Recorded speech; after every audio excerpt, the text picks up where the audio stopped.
I was sitting in the doctor's waiting room when my phone rang. It was my only daughter, Sophia.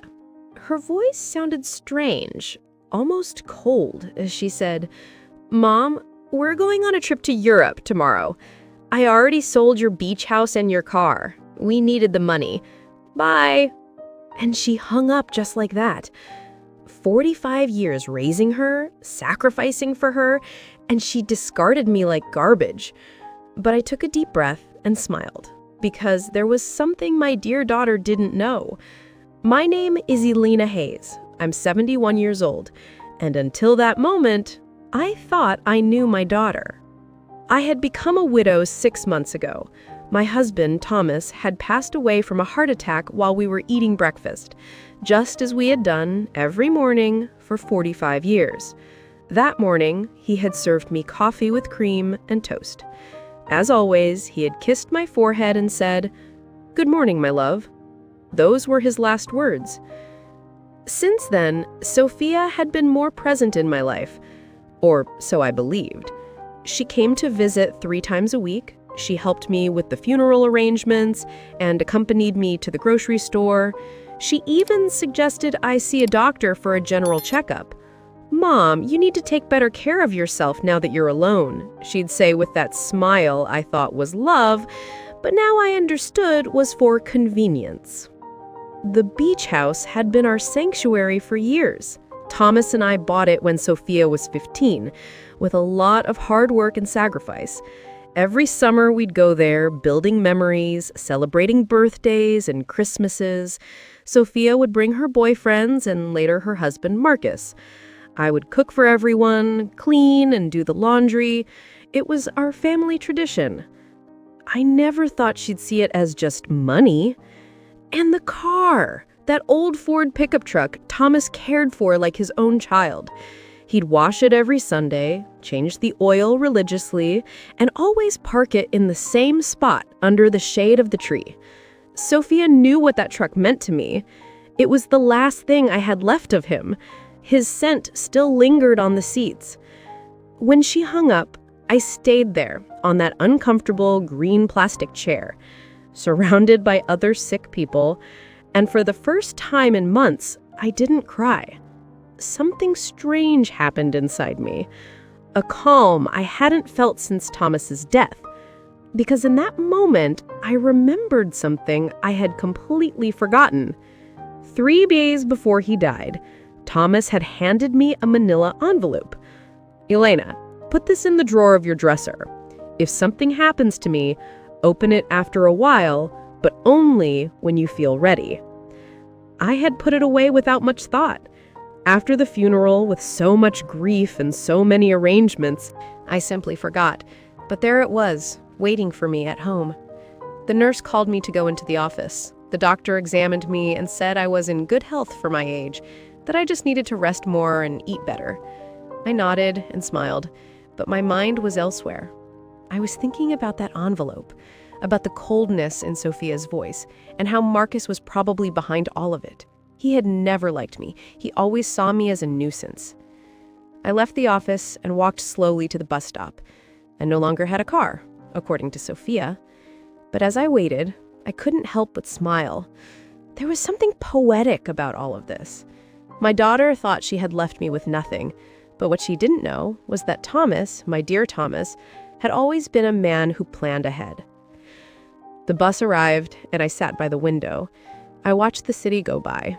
The houses, the stores, people rushing everywhere, all with their own tragedies, their own secrets. I had my own too, and I was about to discover them. When I got home, I went straight to my room. I opened the dresser drawer, and there was the manila envelope, exactly where I had left it. My hands trembled slightly as I picked it up. I could feel there were several documents inside. Thomas had written my name on the front in his neat handwriting. I sat on the bed we had shared for so many years and took a deep breath. It was starting to get dark outside, and the house was filling with those familiar shadows that no longer scared me. I opened the envelope slowly, as if unwrapping a birthday gift. What I found inside would change everything. What I found in that envelope took my breath away. There were legal documents, deeds, bank certificates, and a handwritten letter from Thomas. My eyes filled with tears as I read his familiar handwriting.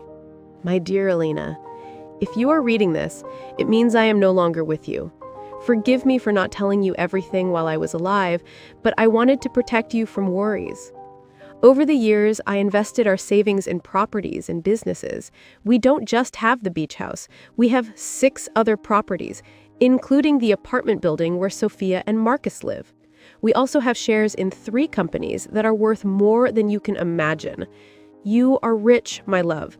You always were rich, but now you are on paper too. My hands trembled as I looked through the documents. There were deeds to houses in different city neighborhoods, a downtown condo, a small motel on the coast, and indeed the 20-story apartment building where my daughter lived. Thomas had been the silent owner for the past 10 years, but had put everything in the name of a company I didn't know about. And according to the papers, I was the sole heir of that company. There were also bank statements for accounts I never knew existed, with numbers that seemed unreal. Thomas had been a bus driver for 40 years, but apparently, he had also been a very smart investor. Every penny we saved, every sacrifice we made, he had multiplied in silence, and I never knew anything. In the letter, Thomas explained that he had kept it all a secret because he didn't want me to worry about money or for Sophia to know about our real financial situation. You know our daughter Elena. If she knew we had so much money, her attitude would change. I want her to love us for who we are, not what we have. What irony. Our daughter had left us thinking we had nothing, when in reality, we had everything. That night, I couldn't sleep. I walked around the house, touching the old furniture and the knickknacks Sophia always criticized for being outdated. I looked at the family photos on the wall, especially the one where she was 5 years old, sitting on Thomas's lap and laughing. Where did that sweet little girl go? When did she become so cold, so calculating? The next day, early in the morning, the phone rang. It was Sophia again. Her voice sounded different, softer, but I had already learned to be wary of those shifts in tone. Mom, how are you? I wanted to tell you we already transferred the money from the house and the car. We deposited your share into your account. It's not much, but it'll help you live for a few months while you look for something smaller. My share? I asked, keeping my voice calm. Yes, Mom. We obviously weren't going to leave you with nothing. We gave you 30%. That's fair, right? We need the money for our investment in Europe. Marcus has an incredible business opportunity over there. 30% of my own things. How generous. I see. Honey, and when do you leave? This afternoon. Our bags are already packed. We'll be gone for at least 6 months, maybe more if the business goes well. But don't worry, Mom. When we get back, we'll help you find a small apartment. Something that fits your needs. Fits my needs. As if she knew what my needs were. Okay, Sophia. Have a safe trip. Oh, Mom, I knew you'd understand. You've always been so compassionate. We love you so much. And she hung up. I stood there with the phone in my hand, and for the first time in months, I laughed. I laughed like I hadn't since Thomas died. The situation was so absurd. It was comical. My daughter had robbed me, kicked me out of my own house, talked to me with unbearable condescension, and all to fund a European adventure that would probably be a disaster. But what bothered me most wasn't the money. It was the ease with which she had discarded me.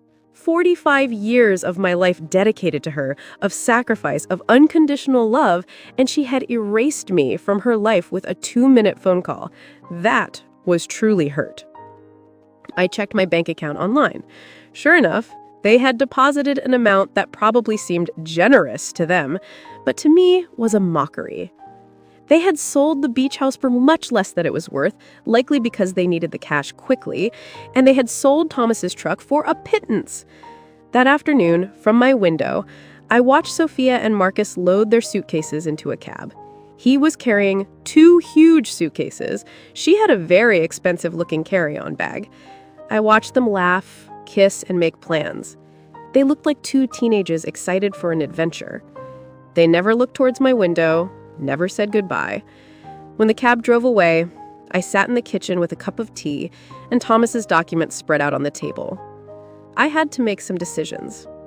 I could call a lawyer, reclaim my properties, and get back everything they had taken. But something told me there was a better way to handle this, a more educational way. I called Mr. Lawson, the lawyer who had handled Thomas's affairs. He had been at the funeral, had given me his condolences, and had told me to call if I ever needed anything. Well, now I needed him. Mrs. Hayes, it's good to hear from you. How are you? I'm doing well, Mr. Lawson. I need to see you urgently. I found some documents from Thomas that I don't quite understand. Of course, you can come to my office tomorrow morning. I'll be there.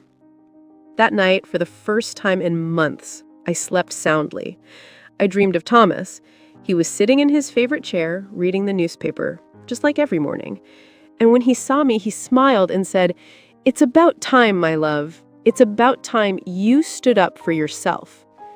I woke up with a strange feeling. It wasn't exactly happiness, but it wasn't the sadness I had felt for so many months. It was something like determination. For the first time since Thomas died, I had a clear purpose.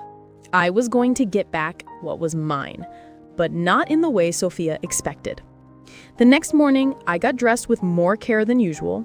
I put on my wine-colored dress, the one Thomas always said made me look elegant.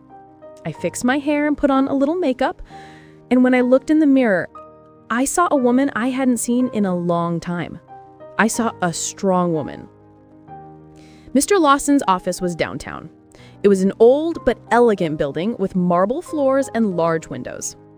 He greeted me with a warm smile, but when I showed him the documents, his expression changed completely. Mrs. Hayes, this is much more than I imagined.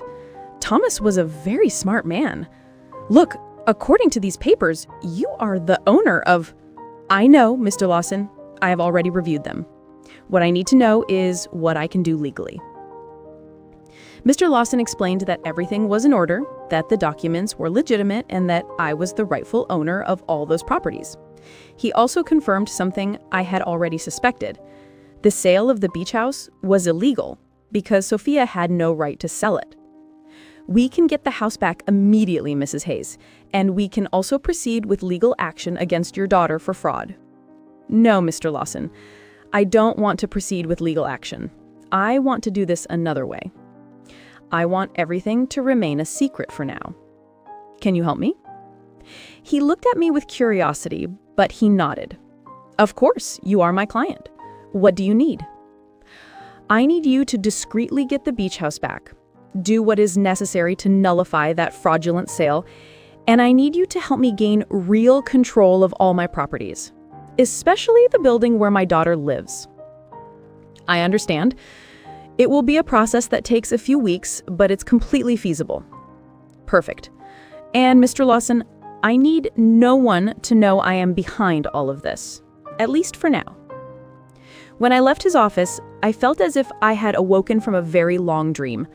I walked through the downtown streets, watching the people, the buildings, the life that was going on as normal. But for me, everything had changed. I had a plan.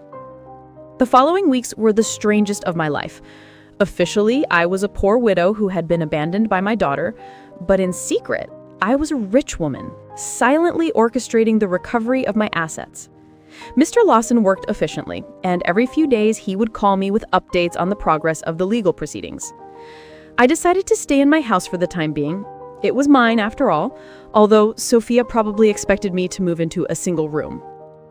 Every morning, I would wake up, have breakfast at the same table where Thomas and I had shared so many years, and then go for a walk in the neighborhood. The neighbors would greet me with that mix of pity and curiosity they reserved for recent widows. Beatrice, my lifelong neighbor, came up to me one afternoon while I was watering the plants in the front. "Elena, dear, is it true that Sophia went to Europe and left you all alone?" "Yes, Beatrice. She went with Marcus. They have business plans over there." "And how are you going to live, sweetie? We all know Thomas didn't leave much money." If you only knew, I thought. Don't worry, Beatrice. I'll be fine. Do you need anything? I can bring you some food, help you with groceries. You're very kind, but I'm fine, really. Beatrice looked at me with that expression I knew well. It was the same look I had received after the funeral. Compassion mixed with a little relief that it wasn't her tragedy. Well, you know where to find me if you need anything. These conversations were constantly repeated. The butcher, the baker, the lady at the corner store. Everyone spoke to me with that soft tone they use with the unfortunate, and I would nod, smile, and thank them for their concern. But inside, a part of me enjoyed this performance. It was like living a double life. Mr. Lawson called me one Wednesday morning. Mrs. Hayes, I have good news. I was able to nullify the sale of the beach house. The buyers didn't know the sale was fraudulent, so they got their money back without any problems. The house is yours again. Excellent, Mr. Lawson. And the building where Sophia lives? That one is more complicated. Technically, you've always been the owner through the company, but we need to make some administrative changes so that you have direct control. That should take another 2 weeks. Perfect. Keep me informed. After hanging up, I sat in the kitchen with my coffee and thought about Sophia. She had been in Europe for 3 weeks, and I hadn't heard anything from her. Not a call, not a message, not even a postcard. To her, I had ceased to exist the moment she got the money she needed, but I knew that was going to change soon. I decided to visit the beach house. I took the bus to the coast, the same route Thomas and I had taken hundreds of times. The house was exactly as I remembered it. Small, painted cream-colored, with a porch overlooking the ocean. The new owners had put some potted plants on the steps, but other than that, everything was the same. I sat on the curb across the street and looked at it for an hour.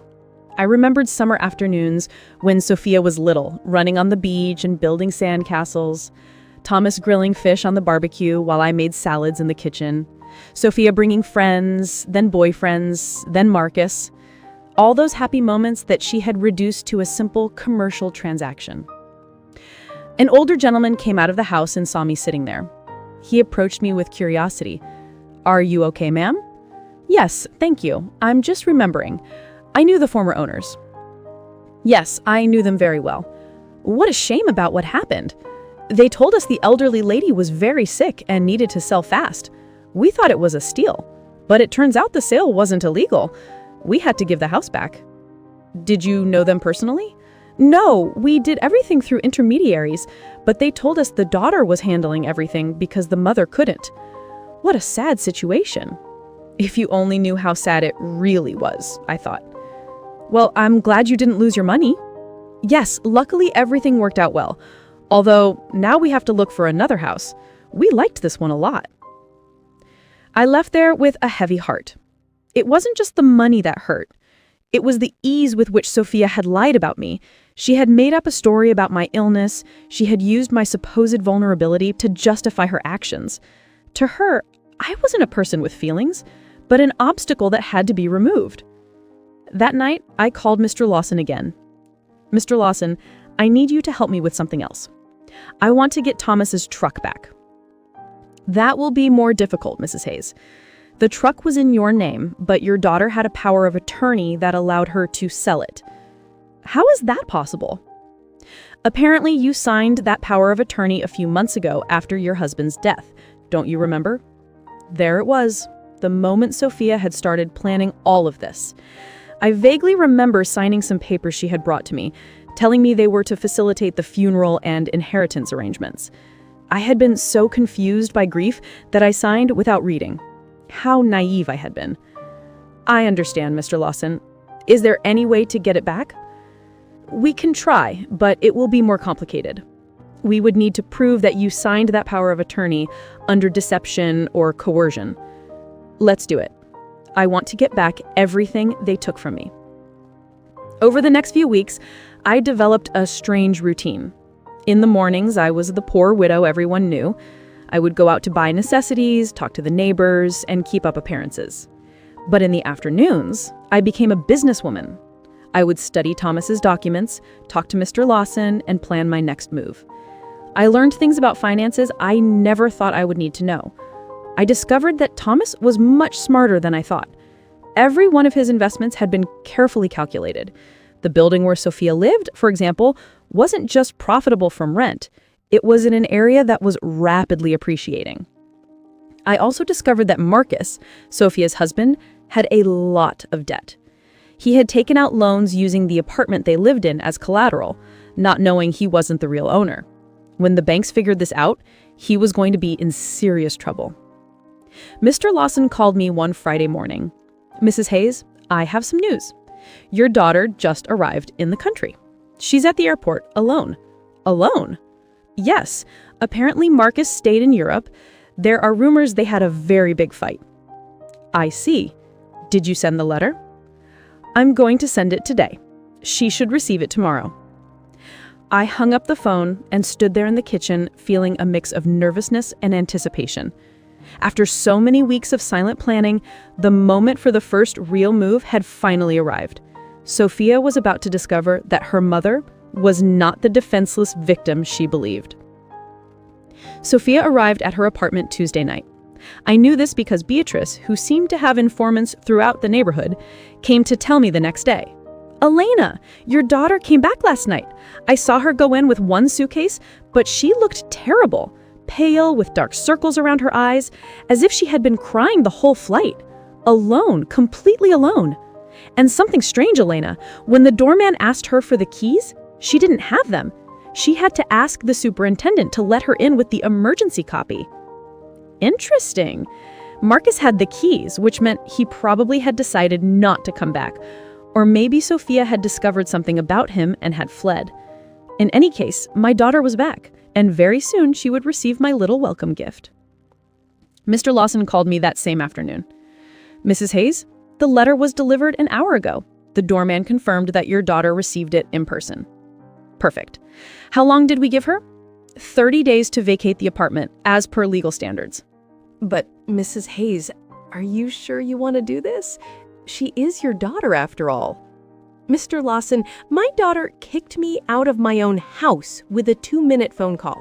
She sold my things without asking. She treated me like garbage. Now she's going to learn that actions have consequences. I understand. I just wanted to make sure you had considered all the implications. I have considered them, Mr. Lawson, all of them. That night, I couldn't sleep. I stayed awake imagining Sophia's face when she read the letter. The initial confusion, then the disbelief, then the panic. She would probably think it was a mistake, that someone was trying to scam her. But when she called to verify, she would discover that everything was completely legal. The next day, as if she had been waiting for my call, the phone rang at 8 in the morning. It was Sophia, and her voice sounded desperate. Mom, I need to talk to you urgently." "Good morning, honey. How was Europe?" "Mom, I don't have time for that right now. I received a very strange letter yesterday. It says I have to vacate my apartment in 30 days. It must be a mistake, right? Do you know anything about this?" "An eviction notice? How strange. From whom?" "From a company I've never heard of. It's called, wait, let me find the letter. Thomas Investments, Inc. Do you know this company?" Thomas had used his own name for the company. How poetic. "No, honey, I've never heard that name. Are you sure the letter is legitimate?" "That's what I want to find out, Mom. I need you to help me. I don't know what to do. Marcus left me in Europe. He ran off with another woman, and now I come back to this. I don't understand what's happening." There was the confirmation. Marcus had abandoned her. Probably when the money ran out or when he realized that the legal problems at home were more serious than he thought. Poor Sophia. She had sacrificed her family for a worthless man. "I'm so sorry, honey. Where are you now?" "I'm in the apartment, but I don't know for how long." "Mom, can I come see you? I need to talk to someone. I don't have anyone else." The irony was perfect. Now that she was left without the man for whom she had abandoned me, she remembered she had a mother. "Of course, honey. Come over whenever you want. I'm on my way." I hung up the phone and looked at myself in the mirror. I had to be perfect for this performance. I put on my most conservative gray dress, tied my hair in a simple bun, and practiced my expression of a worried but resigned mother. When Sophia arrived, she would see exactly what she expected to see: a poor, vulnerable widow who had been abandoned by her own daughter. Sophia arrived an hour later. When I opened the door, I was surprised at how bad she looked. She had lost weight, had deep circles under her eyes, and her expensive clothes looked wrinkled and unkempt. Her eyes were red from crying. "Mom," she said, and for a moment I thought she was gonna hug me, but she stopped, as if she suddenly remembered how things had ended between us. "Come in, honey. Do you want some coffee?" "Yes, please." We sat in the kitchen at the same table where I had read Thomas's documents weeks ago. Sophia looked small in that chair, lost, just like when she was a child, and came to tell me about her school problems. "Mom, I'm so sorry for the way I left. I know I didn't treat you well." "It's in the past, honey." "No, it's not. I treated you badly. I said horrible things, and now—" Her voice broke. "Now, I have no one. What happened with Marcus? He left with a 25-year-old hotel waitress in Paris. It turns out there was never any business in Europe. It was all a lie. He just wanted to escape the debts he had here and use the money from the sale of your house to fund his adventure. All the debts." "Yes, Mom, so many debts. It seems he had been taking out loans for years, using the apartment we lived in as collateral. But now I find out he wasn't the owner of the apartment. How is that possible?" Here was my opportunity. "I don't know, honey. Property matters are very complicated. The problem is that now the banks are coming after me for his debts. They say since we were married, I'm also responsible. And on top of that, this eviction notice. Mom, I don't know what to do. I don't have money, I don't have a job, I don't have anywhere to live." She started to cry again. Real tears of genuine desperation. And for a moment, my mother's heart softened. I wanted to hug her, console her, tell her everything would be okay. But then I remembered the coldness in her voice when she called me from the doctor's office. The ease with which she had discarded me. The way she had talked to me as if I were a burden. "Did you talk to a lawyer about the letter?" "I don't have money for a lawyer, Mom. We spent all the money in Europe. Marcus took what little was left when he ran off with that woman." "So what are you going to do?" "I don't know. I thought maybe I could stay with you for a while, just until I find a job and can get a small place to live." There was the question I had been waiting for. After kicking me out of my own house, after selling my things, after treating me like garbage, now she wanted me to rescue her. She wanted the poor widow she had created to save her from the consequences of her own actions. "Of course, honey, this will always be your home." Sophia looked at me with surprise, as if she hadn't expected it to be so easy. "Really, Mom? After everything that happened? You are my daughter, Sophia. That will never change." She got up, and this time she hugged me. It was a desperate hug from someone drowning and clinging to the only thing they can find.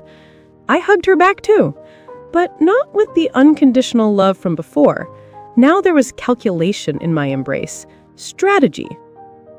"Thank you, Mom. I promise I'll find a job soon. I won't be a burden." "Don't worry about that now. Rest, recover, and then we'll see what your options are." Sophia left that afternoon to get some things from her apartment. I stayed in the kitchen, thinking about how easy it had been. She had come to me exactly as I had planned, broken, desperate, with no options, and best of all, she suspected nothing. To her, I was still the poor, abandoned mother who needed her compassion. But this was only the first part of my plan. Having her live with me would give me the perfect opportunity for the next phase. I was going to let her settle in, feel safe, and believe she had found a refuge in my house. And then, when she least expected it, I was going to teach her the difference between being poor by choice and being poor by consequence. That night, I called Mr. Lawson. "Mr. Lawson, I need you to do something else for me." "Tell me." "I want you to investigate Marcus's debts. I want to know exactly how much he owes to whom and what legal options I have to separate them from my daughter. That will take time, but it's feasible. Perfect. And, Mr. Lawson, I want you to keep this an absolute secret. No one can know I am behind this investigation. Of course, Mrs. Hayes. May I ask what your final plan is? My plan, Mr. Lawson, is very simple. I'm going to save my daughter, but first she has to understand what it truly means to hit rock bottom. When I hung up, I poured myself a glass of wine that Thomas had been saving for special occasions. It had been a long time since I had a special occasion like this. The game had begun, and for the first time in months, I had all the good cards in my hand. Sophia moved into my house the next day. She arrived with 2 suitcases and a cardboard box, all that was left of her previous life. I watched her unpack in her old room, the same room that she had slept in during her teenage years, and I could see the humiliation in every one of her movements. She had gone from living in a luxury condo to taking refuge in her childhood bedroom. "Mom, I found this in the apartment," she said, showing me a manila envelope. "It has Marcus's things." It was another one of Thomas's envelopes. My heart speeded up, but I kept my composure. "My name? How strange." "Yes, look." She showed me the envelope. Indeed, it had my name written on it in Thomas's handwriting, but this envelope was different from the one I had found in my dresser. This one was smaller, newer. "Maybe Marcus found it among Dad's things when he died and forgot to give it to me," Sophia said. "It's possible. Can I see it?" I opened the envelope in her presence. Inside was a short letter and a small key. The letter said, "Elena, if you are reading this after having received the main envelope, it means our daughter is going through a difficult time. This key opens a safety deposit box at the Central Bank downtown branch. The number is 247. There is something there that can help you help her, but use it wisely. With eternal love, Thomas." Sophia read the letter over my shoulder. A safety deposit box? Dad had a safety deposit box? I had no idea. I didn't either. I lied. "Your father never told me about this. Do you think we should go see what's in there?" "I don't know, honey.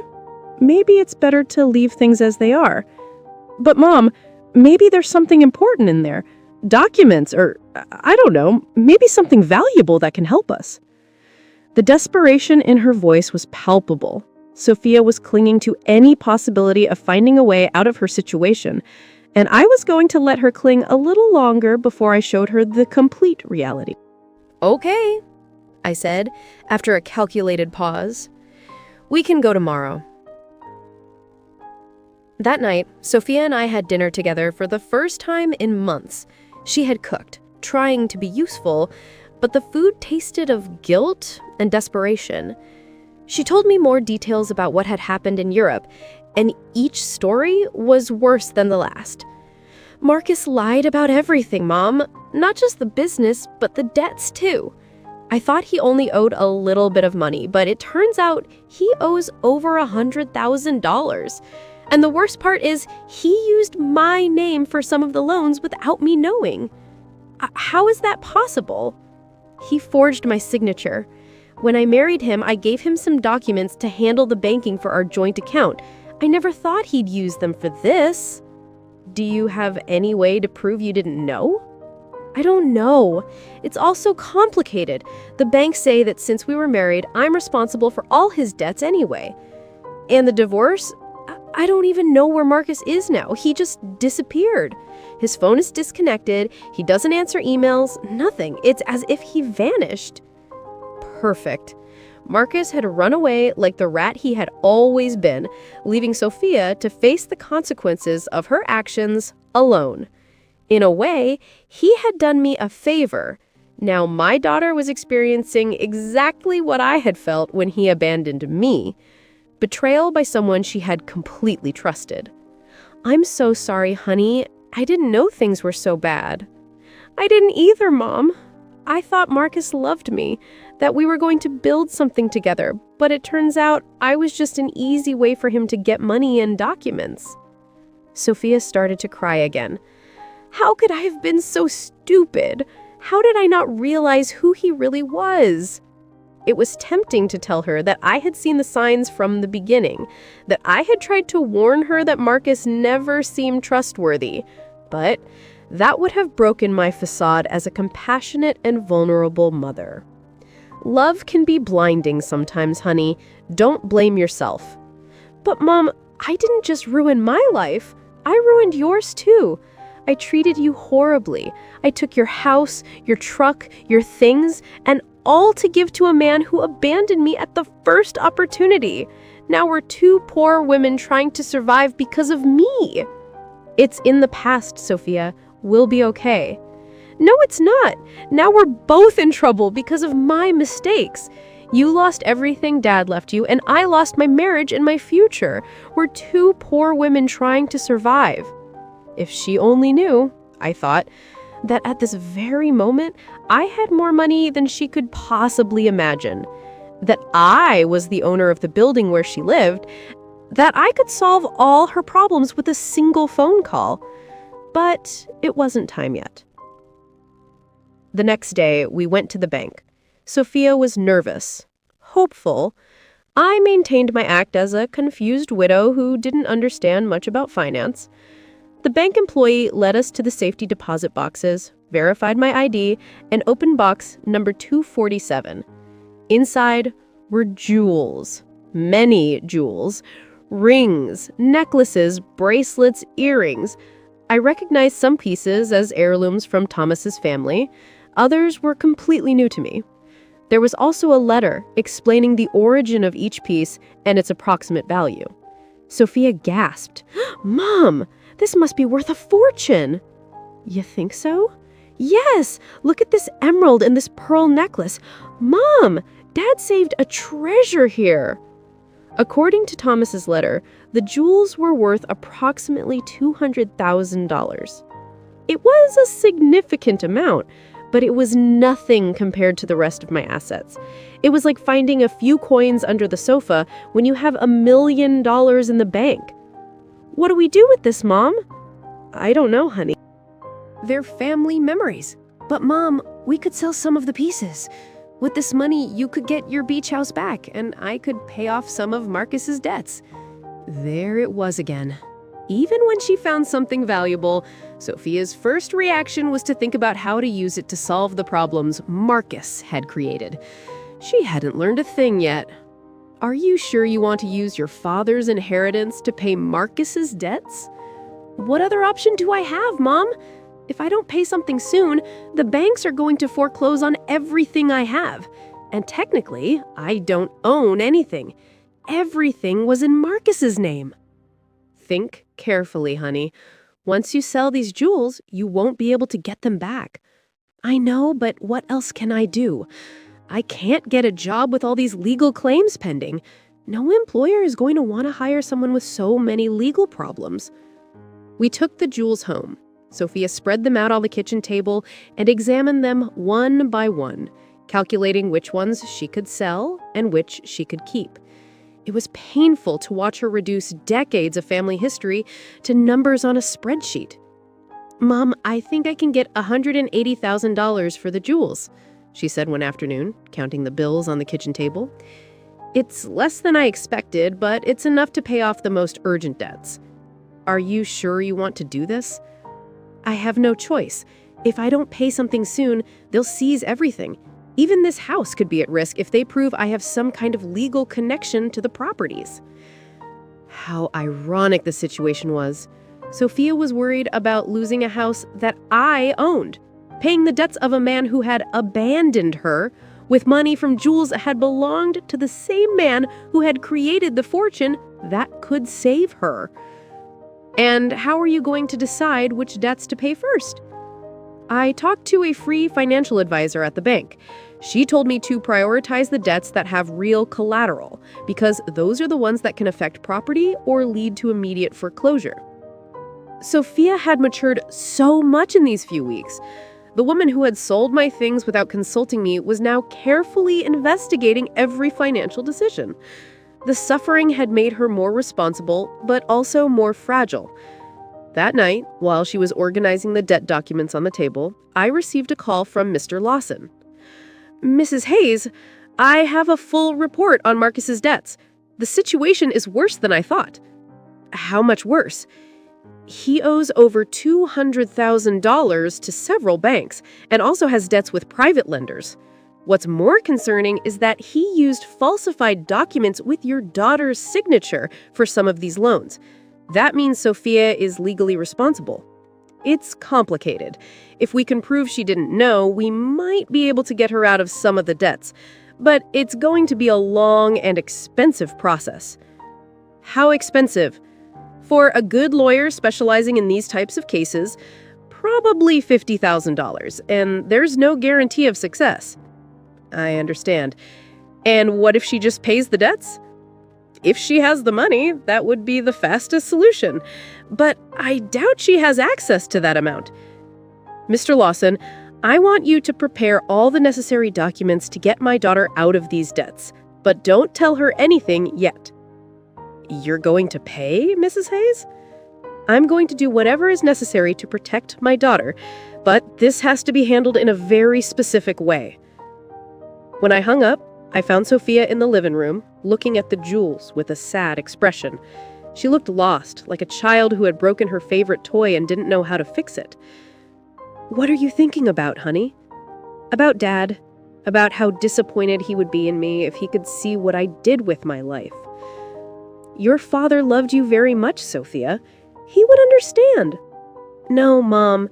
He taught me to be responsible, to value family, not to be selfish. And I did the exact opposite. I abandoned my mother for a man who turned out to be a liar. I sold my family's memories for money. I ruined everything he built." For the first time since she had returned, I heard a genuine regret in her voice. It wasn't just lamenting the consequences of her actions, but a true acknowledgement that she had done something morally wrong. "People make mistakes, honey. The important thing is to learn from them." "But how do I learn from this, Mom? How do I fix the damage I've done?" There was the question I had been waiting for. Sophia finally was ready to face the truth about her actions and their consequences. But it wasn't yet time to reveal my final card. First, I had to let her hit rock bottom completely. The next few days were crucial for my plan. Sophia decided to sell most of the jewels, keeping only the engagement ring Thomas had given me and a small necklace that had belonged to her grandmother. I watched her prepare to go to the jewelry stores, research prices, and negotiate with buyers. It was painful to watch her reduce decades of family history to commercial transactions. But it was necessary for her to understand the real weight of her decisions. "Mom, I think I can get $180,000 for the jewels," she told me one afternoon, counting the bills on the kitchen table. "It's less than I expected, but it's enough to pay off the most urgent debts." "Are you sure you want to do this?" "I have no choice. If I don't pay something soon, they'll foreclose on everything. Even this house could be at risk if they prove I have some kind of legal connection to the properties." How ironic the situation was. Sophia was worried about losing a house that I owned, paying the debts of a man who had abandoned her with money from jewels that had belonged to the same man who had created the fortune that could save her.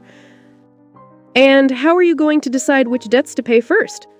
"I talked to a free financial advisor at the bank. She told me to prioritize the debts that have real collateral because those are the ones that can affect property or lead to immediate foreclosure." Sophia had matured so much in these few weeks. The woman who had sold my things without consulting me was now carefully investigating every financial decision. The suffering had made her more responsible, but also more fragile. That night, while she was organizing the debt documents on the table, I received a call from Mr. Lawson. "Mrs. Hayes, I have important news. We managed to locate Marcus." "Where is he?" "In Paris, just as your daughter suspected. But here's the interesting part. He's trying to get French residency through a fake marriage with that young woman your daughter mentioned." "A fake marriage?" "Yes. Apparently, the girl needs papers, and he needs a way to stay in Europe without being deported. But the most important thing is that we found evidence that he deliberately falsified your daughter's documents with the intention of fleeing the country. That means Sophia can get out of the debts? With this evidence, yes, we can prove fraud and coercion. Your daughter won't have to pay anything for what Marcus did behind her back. It was perfect! I had a way to save Sophia from all her debts, legally, without her suspecting that I had the money to do it. Mr. Lawson, I want you to start the legal process immediately. Don't tell my daughter anything yet. I want the process to be completely finished before I tell her. I don't want to give her false hope. Understood. This will take about 3 weeks, maybe a month. Perfect. When I hung up, Sophia looked at me with curiosity. Who was that, Mom? A lady who was asking about Mrs. Davis, our neighbor on the corner. She had the wrong number. Lying had become easy. Every day that passed, I felt more comfortable with this double life I was leading. On one hand, I was the poor, abandoned mother Sophia believed me to be. On the other, I was a wealthy woman, silently orchestrating my daughter's salvation and education. Over the next 2 weeks, I watched Sophia struggle with decisions she never had to make. How to stretch money for food, how to negotiate with creditors, how to look for a job when your credit history is ruined. It was a cruel but necessary education. Mom, I went to 3 job interviews today, she told me one evening, coming home with swollen feet and a tired face. 2 of them told me they can't hire me because of the pending legal problems. The 3rd offered me a part-time job cleaning offices at night. Are you going to take it? I have no choice. It pays very little, but it's better than nothing, and I can work at night so I can keep looking for something better during the day. Seeing my daughter, who had lived a comfortable life for over 45 years, preparing to clean offices at night, broke my heart. But it also filled me with pride. She was finally facing reality without expecting someone else to solve her problems. Are you sure you can handle so much physical work? I'll have to learn. I can't keep being a burden to you. Mom, it's bad enough that you're letting me live here for free. This is your home, Sophia.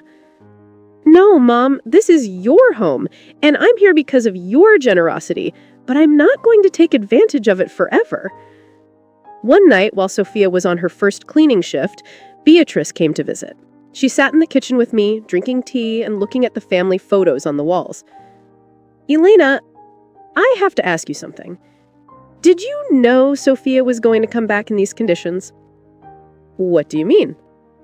Well, when she left, she seemed so sure of herself, so arrogant. She talked about the great life she was going to have in Europe, about how successful Marcus was, and now she's back, completely broken, working a cleaning job, living with you again. Life With you again. Life takes many turns. Beatrice, yes, but there's something else. I've been watching Sophia these days, and she looks different. Not just sad, but humble, as if she learned something important. Beatrice had always been very perceptive. What do you think she learned? I think she learned the value of the things she had taken for granted, like having a mother who loves her unconditionally. Maybe. Beatrice, can I tell you something? When Sophia left and treated you so badly, many of us thought you would never forgive her. But here you are, taking care of her again, giving her a home when she has nowhere to go. She's my daughter, Beatrice. Yes, but not every mother would do what you're doing, especially after being treated the way you were treated. If Beatrice only knew the complete truth, that I had the power to solve all of Sophia's problems, but was choosing to let her suffer a little longer so she would learn the full lesson. Do you think I'm doing the right thing? I think you're doing what a good mother would do, but I also think Sophia needs to fully understand what she lost when she abandoned you. What do you mean? I think she needs to value you, not just as the mother who rescues you when she's in trouble, but as the strong woman who built a stable life for 45 years. She needs to respect you, not just need you. Beatrice had hit the nail on the head. That was exactly the point of my entire plan. I didn't want Sophia to come back to me out of desperation. I wanted her to come back out of genuine respect and mature love. And how do you think that can happen? I think it's already happening. I've seen her these past few days, Elena. The way she talks to you now is completely different. She's no longer the daughter who gives you orders or treats you like a burden. Now she's a grown woman who is genuinely grateful to have a mother like you. That night, when Sophia returned from her job, I saw her arrive tired, but with a new dignity. She had earned those few dollars with her own effort, and that meant something to her. How was your first day? Hard, but not as bad as I thought. The other ladies who worked there helped me a lot. One of them, Mrs. Carter, taught me tricks to clean more efficiently. Mrs. Carter? Yes, she's 60 years old and has been cleaning offices for 20 years. She told me she started after her husband left her with 3 small children. She says it's not the job she dreamed of, but that it gave her independence and dignity. Sounds like a wise woman. She is. She said something that made me think a lot. She told me there are 2 types of people who end up doing this job. The ones who are there because they never had opportunities, and the ones who are there because they ruined the opportunities they did have. She asked me which group I was in. And what did you tell her? I told her the truth, that I had all the opportunities in the world, a family that loved me, a stable home, an inheritance, and that I ruined it all by following a worthless man. What did she say? She laughed and said, "Well, honey, then at least you know exactly why you're here.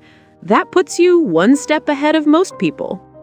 Sophia poured herself a glass of water and sat with me at the table. "Mom, I want you to know something. These past few weeks have been the hardest of my life, but also the most important. Why? Because I finally understand what really matters. It's not money. It's not living in the most luxurious apartment. It's not impressing people. It's having people who genuinely love you, who are there when everything falls apart." Sophia, no, let me finish. You have every right to hate me for what I did to you. I abandoned you when you needed me most. I took everything Dad left you. I treated you as if you were a nuisance. And now I'm here again, expecting you to forgive me and take care of me. I already forgave you, honey. But I haven't forgiven myself, and I won't until I prove that I've truly changed, that I've learned from my mistakes. Mr. Lawson called me the next morning. "Mrs. Hayes, I have excellent news. The legal process is almost complete. We can get your daughter out of all of Marcus's debts." It was time. After weeks of watching Sophia struggle, work, and reflect on her mistakes, the moment had finally arrived to show her that she had never been alone, that she had always had someone quietly watching over her. "Mr. Lawson, I want you to organize a meeting. It's time for my daughter to know the whole truth." Mr. Lawson arranged the meeting for Friday morning at his office. I told Sophia that I had made an appointment with a lawyer who could help her with her legal problems, but I didn't explain the details. She agreed to come, although she was nervous about the cost of the consultation. "Mom, I don't have money to pay a lawyer. I barely have enough to cover basic expenses." "Don't worry about that now, honey. Let's just hear what he has to say."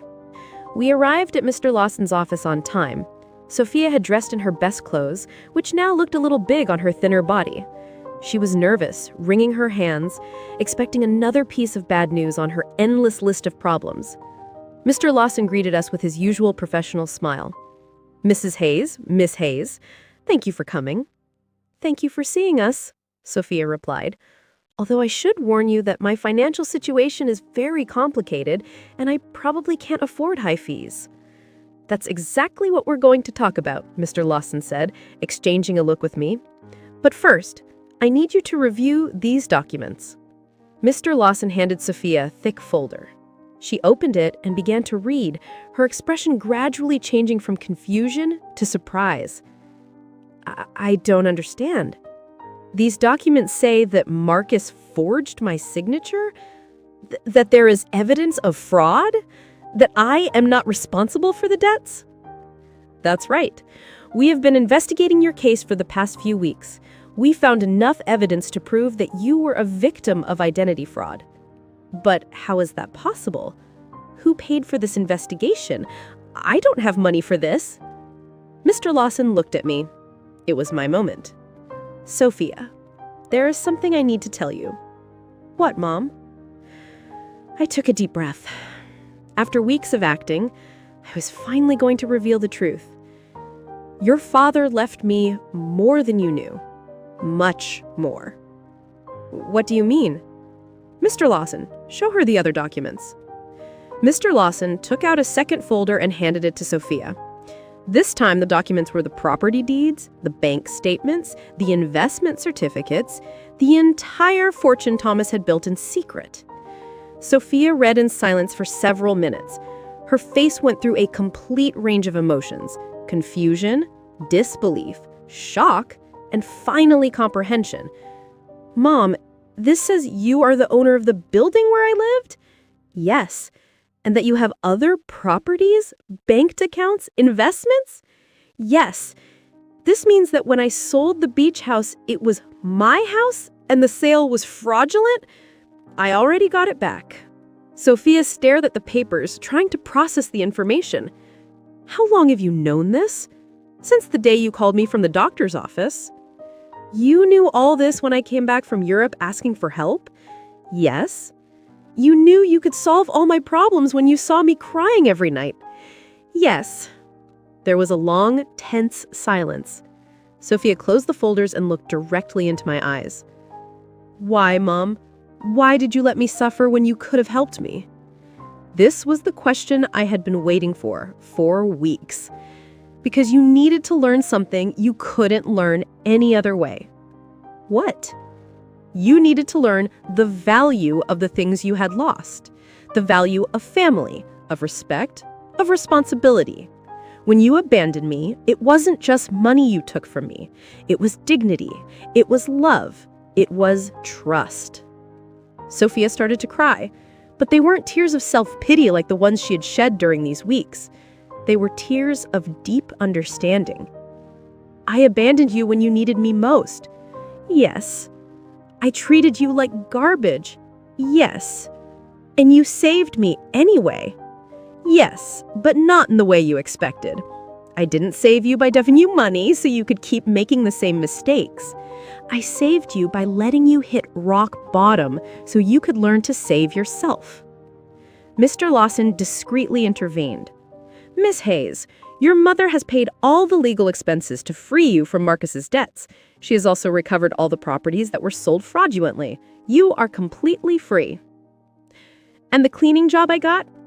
You can quit if you want, I said, but I hope you don't. Why? Because that job is teaching you something you never learned when everything was easy. It's teaching you the value of your own effort, the dignity of honest work, the importance of valuing every dollar you earn. Sophia wiped her tears and looked at me with an expression I hadn't seen in years. It wasn't the look of a daughter who needs her mother, but the look of a grown woman who respects another woman. Do you forgive me, Mom? I forgave you a long time ago, honey. The question is, can you forgive yourself? I don't know if I can. I did unforgivable things. People make mistakes, Sophia. The important thing is what we do after we recognize those mistakes. Mr. Lawson left us alone in his office for a few minutes. Sophia and I sat in silence, processing everything that had happened. Mom, I want you to know something. Even if you didn't have all this money, even if you were really the poor widow I thought you were, I would have learned the same lesson. What lesson? That there is nothing more valuable than having someone who loves you unconditionally. During these past few weeks, the only thing that kept me sane was knowing I had a home with you. That no matter how much I had ruined my life, you were still my mother. That will never change. I know. But I also know that I can never take that love for granted again. I have to earn it every day. With respect, with gratitude, with actions, not just words.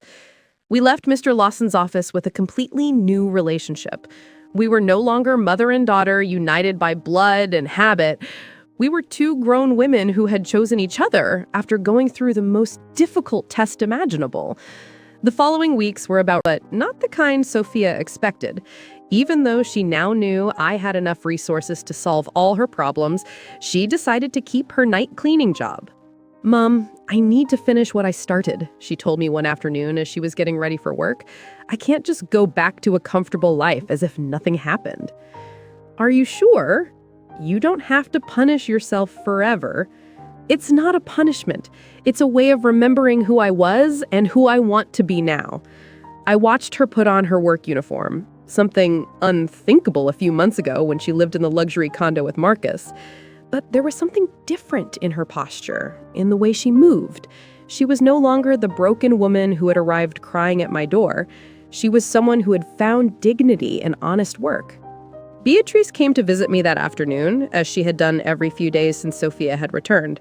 "Elene, there are some very strange rumors going around the neighborhood." "What kind of rumors?" "People are saying that you're not as poor as we all thought. Someone saw Sophia leaving a very elegant lawyer's office downtown, and then they saw her paying off all her debts at the bank." "People talk a lot, Beatrice." "Yes, but they're also saying you got your beach house back, and that somehow you managed to solve all of Sophia's legal problems. That costs a lot of money, Elena." Beatrice knew me too well to fool her for long. "What do you want to know exactly?"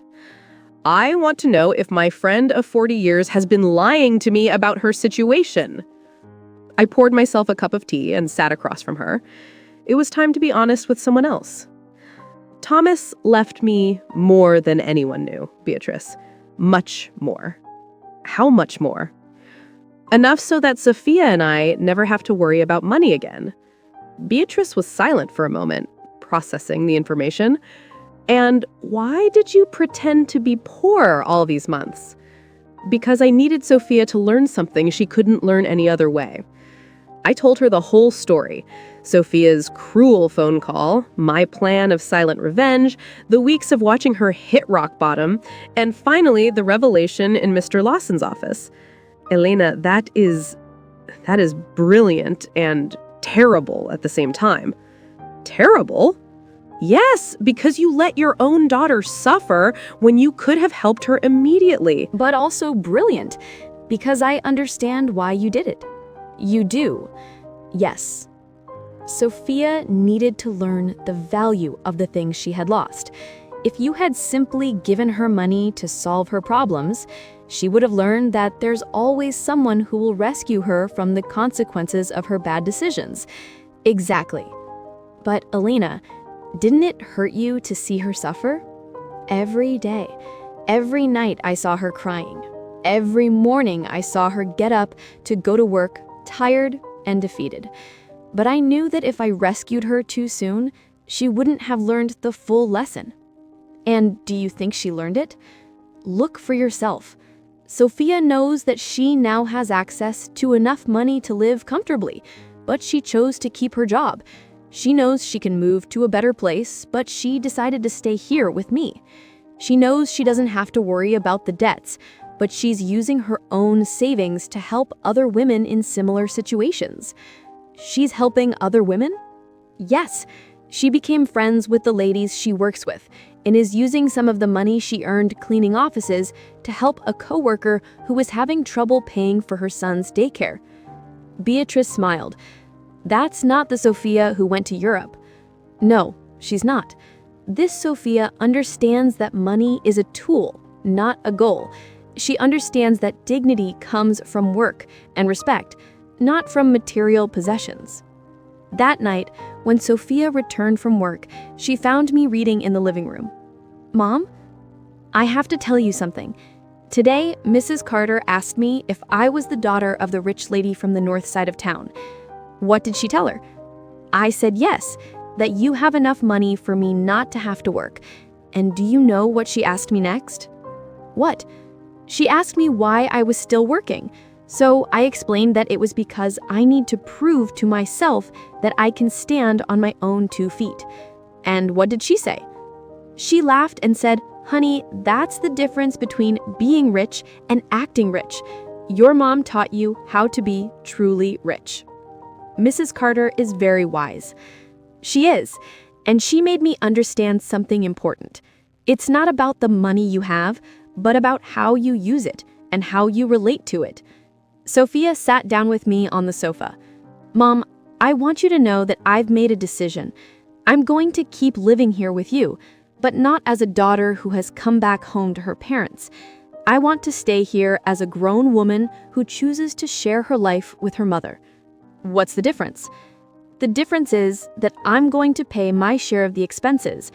I'm going to contribute to the upkeep of the house, and I'm going to treat this relationship as a partnership between 2 independent women who love and respect each other. "Sophia, you don't need to." "Yes, I do. Mom, I need our relationship to be different from what it was before. Before, I was a daughter who took her mother's love and care for granted. Now, I want to be a grown woman who values and takes care of the most important relationship in her life." "And your job?" "I'm going to keep working, but not necessarily cleaning offices forever. I want to go back to school. I want to prepare myself to do something more meaningful with my life, but I want to do it step by step, earning every opportunity." "Do you have any idea what you want to study?" "Yes, I want to study social work. These past few weeks have taught me how many people are going through difficult situations without having anyone to support them. I want to use the resources we have to help other women who are going through what I went through." It was perfect. Sophia had not only learned to value what she had, but she had found a way to use her experience for something constructive. And about Marcus? "Mr. Lawson told me he was arrested in France for the fraudulent marriage. He's going to be deported soon, but honestly, Mom, I don't care anymore. That part of my life is over." "You don't feel any resentment?" "No. Marcus did me a favor without even knowing it. If he hadn't abandoned and betrayed me, I never would have hit rock bottom. And if I had never hit rock bottom, I never would have learned to truly value what I have." That night, for the first time in months, I went to bed completely at peace. My plan had worked perfectly. Sophia had not only learned the lessons she needed to learn, but she had emerged from the experience as a stronger, wiser, and more compassionate person. Thomas would have been so proud. 6 months later, our life had found a new balance that neither of us could have imagined before. Sophia finished her social work studies with excellent grades, and I decided to use some of my resources to establish a foundation to help women in situations of domestic violence and financial abandonment. "Mom, the letter from the university arrived," Sophia said one morning, coming into the kitchen with an envelope in her hands. "I was accepted into the master's program. I start next semester. But Mom, I want you to know that I'm going to pay for it with my own savings. I've been saving money from my job at the city. The salary isn't high, but..." She had learned to live with the essentials and to value every dollar she earned. "Are you sure? We can easily afford the master's program." "I know, but I need to do it on my own. It's part of who I am now." Beatrice came to visit that afternoon, as she had done every Friday for the past few months. She had become a confidant to both of us, watching our transformation with fascination. "Elena, I have to confess something," she said, pouring herself a second cup of tea. "At first, I thought you were very cruel to Sophia. And what do you think now?" "Now, I think you were the wisest mother I've ever known. Look at your daughter. Really, look at her." It was true. The Sophia who was in the living room studying for her exams was completely different from the one that had left for Europe months ago. This Sophia had a serenity that came from within, a confidence that was based on her own achievements, not on material possessions. "Did you know I saw Sophia at the grocery store yesterday, buying vegetables for a family she's helping through her job?" She hadn't told me. And when I asked her why she was using her own money instead of the government budget, she told me that some things can't be measured in official budgets. That night, Sophia and I had dinner on the porch, something that had become a tradition. It was our time to talk about the day, plan for the future, and simply enjoy each other's company. Mom, I received a very strange letter today. From who? From Marcus. My muscles tensed. Marcus? He wrote to you. From where? From prison in France. Apparently, he was sentenced to 2 years for fraudulent marriage. In the letter, he says he regrets everything he did and wants to ask for my forgiveness. And how do you feel about it? Honestly, I don't feel anything. No anger, no sadness, no desire for revenge. It's as if that part of my life happened decades ago, not months ago. Are you going to write back?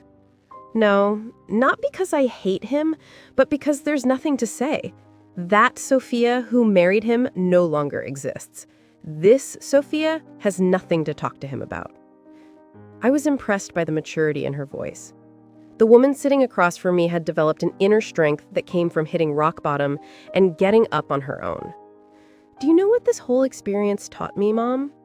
What? That true love isn't the one that tells you what you want to hear. True love is the one that teaches you what you need to learn, even when it hurts. It's a difficult lesson to learn, but it's a necessary one. Marcus told me what I wanted to hear. He made me feel special. He convinced me that I deserved a life of luxury without effort. You taught me that true wealth comes from hard work, respect, and genuine relationships. That night, after Sophia went to her room to study, I sat on the porch alone, looking at the stars and thinking about Thomas. I had promised him I would take care of our daughter, and I finally felt I had fulfilled that promise in the right way. I hadn't taken care of her by giving her money when she needed it. I had taken care of her by teaching her to take care of herself. I hadn't saved her by solving her problems. I had saved her by allowing her to learn to solve them on her own. The next day was Sunday, and we had planned to visit the beach house together for the first time since I had gotten it back. Sophia hadn't wanted to go before, saying she needed time to process everything that had happened. "Are you ready?" I asked her as we got into the truck. "I think so." The trip was silent, but comfortable. When we arrived, Sophia stood for a moment in the truck, looking at the house where we had spent so many family summers. "It looks exactly the same," she said finally. "Some things don't change, but others do. I am not the same person who sold this house." We went in together. The house was clean and tidy, exactly as Thomas and I had kept it for years. Sophia walked through each room, touching the furniture and looking at the family photos that hung on the walls. "Mom, I want to apologize." "You already apologized, honey." "No, I want to apologize specifically for this house. Not just for selling it, but for reducing all our family memories to a commercial transaction." It's forgiven. This house represents 40 years of family summers, of birthdays, of Christmases. Dad built that porch with his own hands.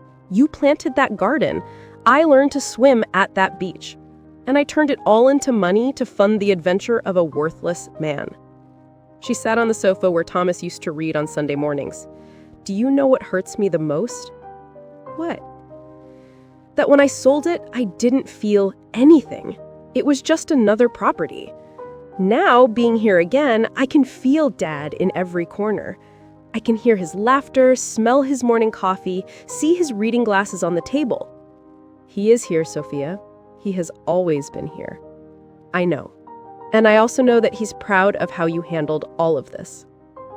We spent the whole day at the house, cooking together, cleaning and fixing small details. It was like a ritual of reconnection, not just with the place, but with the values that place represented. When the sun began to set, we sat on the porch Thomas had built, looking at the ocean. "Mom, I have a proposal." "What is it?"